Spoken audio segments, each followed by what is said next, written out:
চারটা প্লেস বোঝালে কখনো টু ব্যবহৃত হবে না। সেই চারটা প্লেস নিয়ে আজকে কথা বলবো।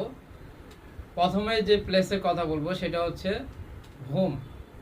হোম বোঝালে হোমের সাথে কখনো টু ব্যবহৃত হবে না।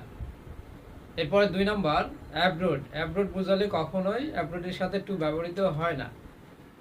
3 নাম্বার শপিং। শপিং বোঝালে এই শপিংয়ের সাথে কখনোই টু ব্যবহৃত হবে না।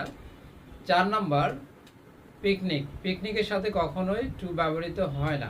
এক্সাম্পলের মাধ্যমে আমরা সেটা শিখে ফেলি। আমি যদি বলি যে I am going two picnic, তাহলে এই বাক্যটা কী হবে? পুরোপুরি ভুল হবে। আমাদের বলতে হবে I am going on a picnic. I am going on a picnic, কারণ পিকনিকের সাথে টু ব্যবহৃত হয় না। 2 নম্বর এক্সাম্পল হোম। এই হোমের সাথে কখনো টু ব্যবহৃত হয় না। আমি যদি বলি I am going two home, তাহলে বাক্যটা কী হবে? পুরোপুরি ভুল হবে। আমাদের বলতে হবে I am going home. I am going home.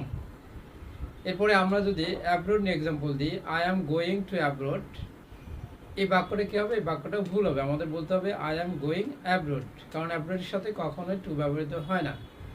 এরপরে আমরা যদি শপিং নিয়ে এক্সাম্পল দিই, I am going to shopping, বাক্যটা কী হবে? ভুল হবে। আমাদের বলতে হবে আই অ্যাম গোয়িং শপিং।